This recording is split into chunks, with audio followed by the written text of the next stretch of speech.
اس رنگ کی کچھ رنگت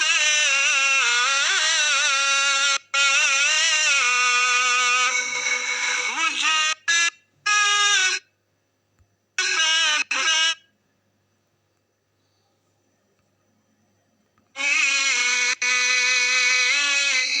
چڑھا جانا، اس رنگ کی کچھ رنگت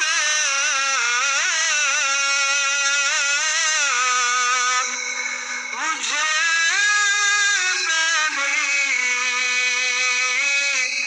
چڑھا جانا، مجھ کو بھی محمد کا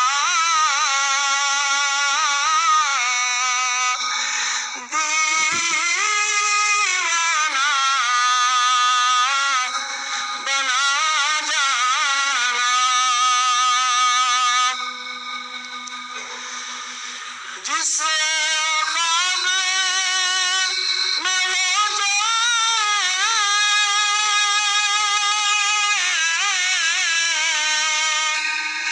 دیدار نبی حاصل، دیدار نبی حاصل،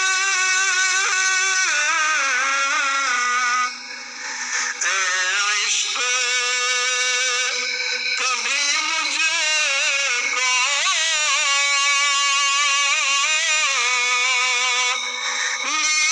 نیند سی سلا جانا،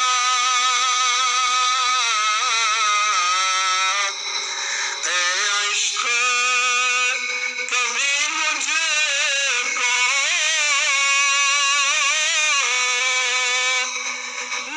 نیند سی سلا جانا، مجھ کو بھی محمد کا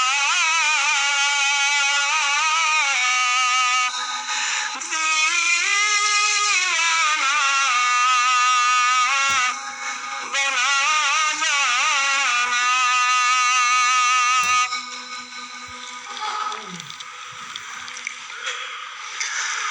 دنیا سے ریاض ہو جب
إلا بالله عليه توكلت إليه أنيب وأفوض أمري إلى الله إن الله بصير بالعباد قل إن كان آباؤكم وأبناؤكم وإخوانكم وأزواجكم وعشيرتكم وأموال اقترفتموها وتجارة تخشون كسادها ومساكن ترضونها أحب إليكم من الله ورسوله وجهاد في سبيله فتربصوا حتى يأتي الله بأمره والله لا يهدي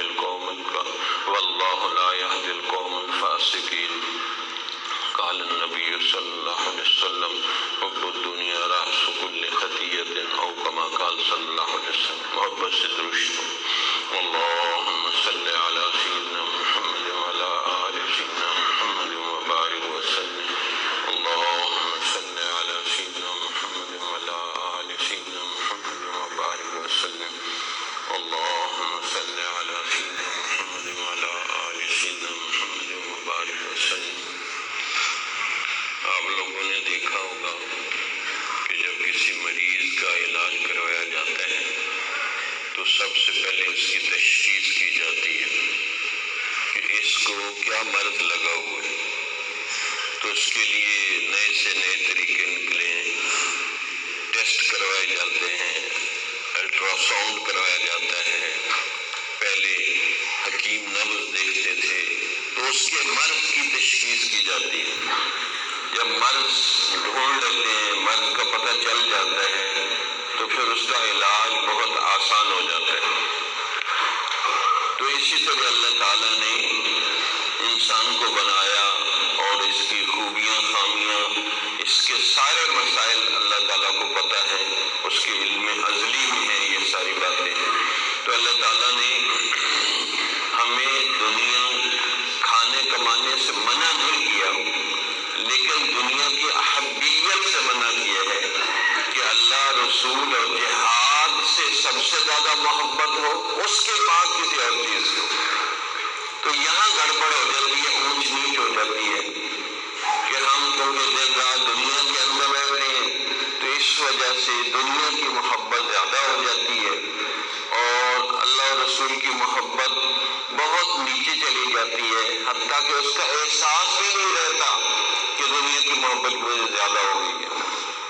یعنی اتنا دنیا میں کہ سوچیں، دنیا کی فکریں، دنیا کے مشورے کہ بندہ حیران ہو جاتا ہے. مسجد کی دکانوں میں ایک آدمی نے دکان بنائی ہوئی تھی، کریانے کی، بڑا مصروف تھا. اب ہر مسلمان بچے کو بھی پتہ ہے کہ نماز پڑھنی فرض ہے. اب اس کے پاس گئے، بھئی آپ مسجد کی دکانوں میں آپ یہ کاروبار کر رہے ہیں لیکن آپ نماز نہیں پڑھتے، تو آپ سوچیں. اس نے کہا میں بہت مصروف ہوں، گاہکوں کا کوئی پتہ نہیں کہ کس وقت آ رہے ہیں. تو وہ آدمی جو ان کو سمجھانے والا ایک بزرگ تھا وہ ادھر ادھر کی باتیں کرتا رہا. پھر کہا کہ آپ کے ساتھ یہ 2 دکانیں خالی ہیں، تو اگر اس میں کرائے پہ آپ کو دلوا لوں تو یہ لینا چاہتے ہیں؟ اس نے کہا بالکل جی. کہا آپ کے پاس تو نماز پڑھنے کا ٹائم نہیں تھا تو 2 اور دکانیں چلانے کا ٹائم کہاں سے نکل آئے گا؟ کہ جی اس کے لیے کچھ اوکھا سوکھا ہو لیں گے، یعنی کسی نہ کسی طرح بندوبست کر لیں گے. تو مسئلہ یہ ہے کہ نماز کی، دین کی امپورٹنس، اہمیت ہمارے علم میں نہیں ہے. دنیا کے لیے تو ہم مشکل سے مشکل کام کرنے کے لیے تیار ہو جاتے ہیں، لیکن دین کی ویلیو اور اہمیت نہیں ہے. اسی لیے کسی بزرگ سے کسی آدمی نے کہا کہ میری ویلیو اللہ کی نظر میں کتنی ہوگی، کیسے پتہ چل سکتا ہے؟ اس نے کہا بڑا آسان ہے، اپنے دل سے پوچھ لو. جتنی آپ کے دل میں اللہ کے حکم کی اہمیت ہے اتنی آپ کی ویلیو اللہ کے ہوں گی. جب آپ اللہ کے حکم کو کوئی اہمیت نہیں دیتے، فرض نماز پڑھنے کے لیے تیار نہیں، تو پھر کیسے اللہ تعالیٰ اللہ کے ہاں آپ کی کیسے ویلیو ہوگی؟ اس لیے اللہ کے حکم کی سب سے زیادہ اہمیت دل میں ہو کرنا آسان بھی ہوتا ہے، اور اگر غلطی سے کمی کوتاہی ہو جائے تو بندہ پریشان ہوتا ہے، ندامت کرتا ہے، استغفار کرتا ہے، رجوع اللہ کرتا ہے کہ میرے سے کتنی بڑی غلطی ہو رہی ہے۔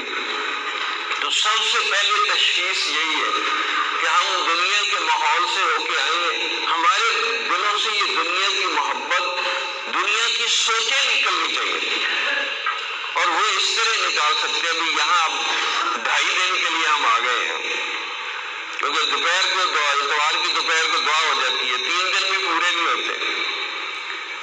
میں یہاں رہتے ہوئے میں کچھ کر نہیں سکتا، تو اس لیے یہاں رہتے ہوئے تو مجھے یہیں رہنا چاہیے، باہر دنیا کی سوچوں، بازاروں میں، گھر میں نہیں جانا چاہیے۔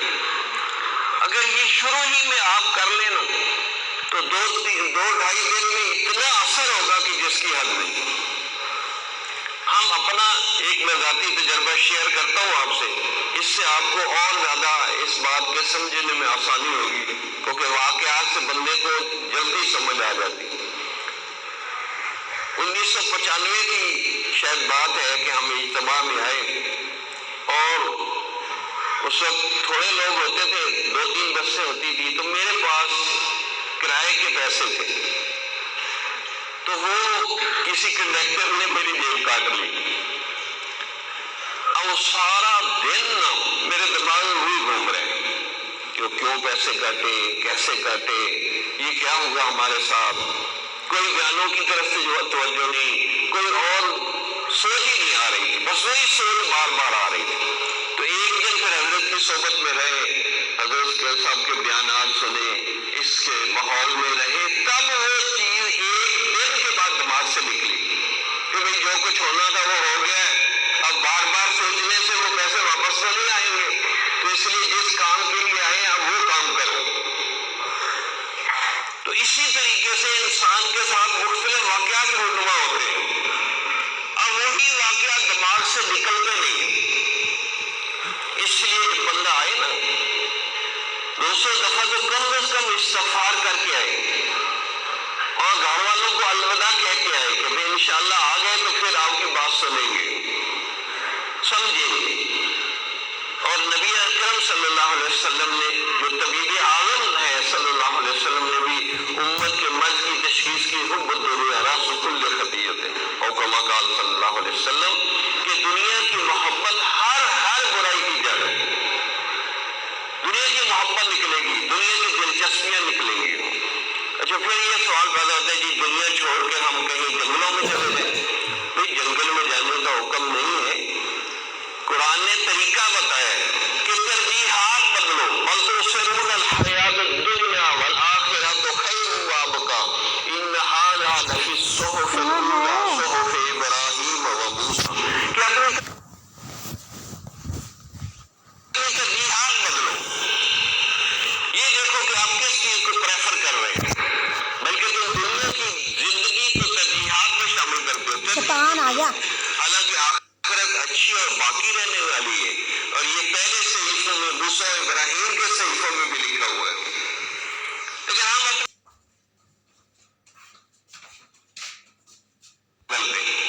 جس کی وجہ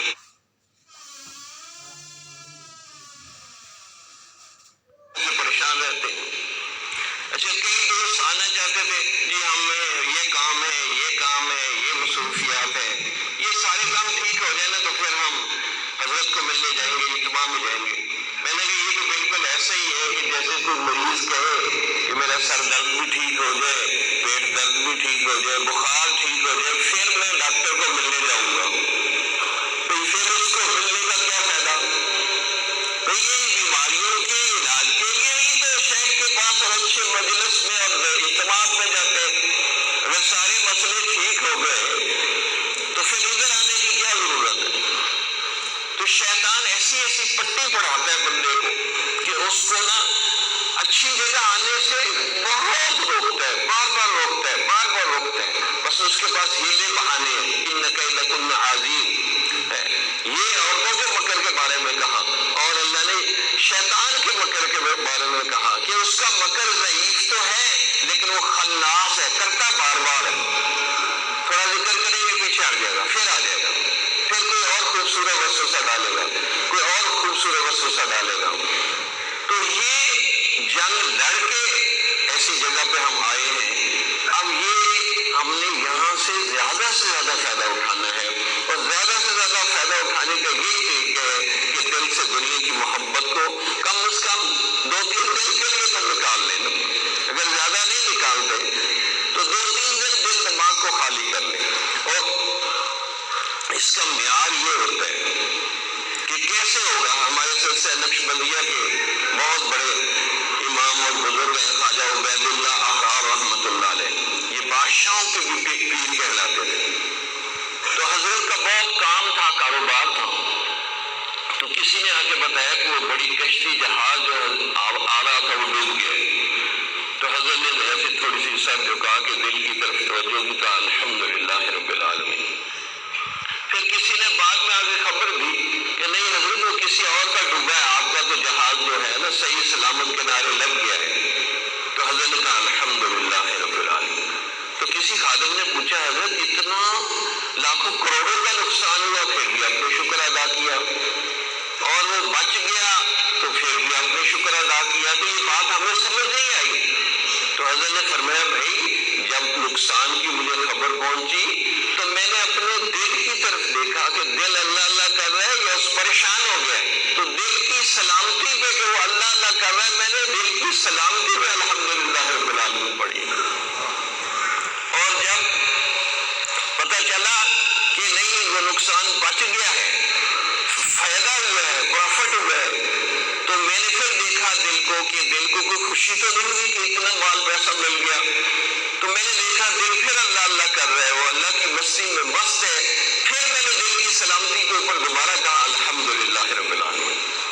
یہ کرائٹیریا ہے، یہ معیار ہے کہ ہم نے کس طرح رہنا ہے.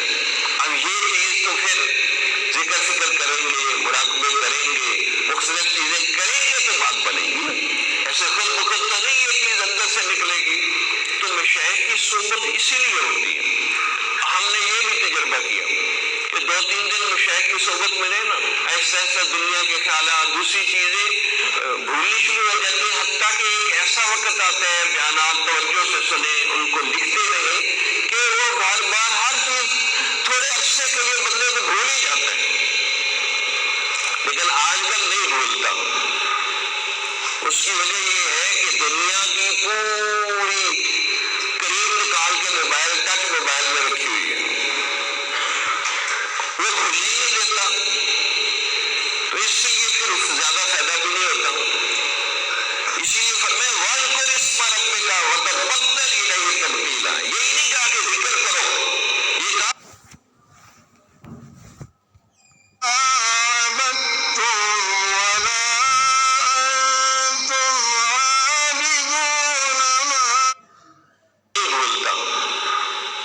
اس کی وجہ یہ ہے کہ دنیا کی پوری کریم نکال کے موبائل ٹچ موبائل میں رکھی ہوئی ہے، وہ بھول ہی نہیں دیتا. تو اس سے یہ پھر زیادہ فائدہ بھی نہیں ہوتا. اسی لیے فرمایا وَاذْكُرِ اسْمَ رَبِّكَ وَتَبَتَّلْ إِلَيْهِ تَبْتِيلًا. یہی نہیں کہا کہ ذکر کرو، یہ کہا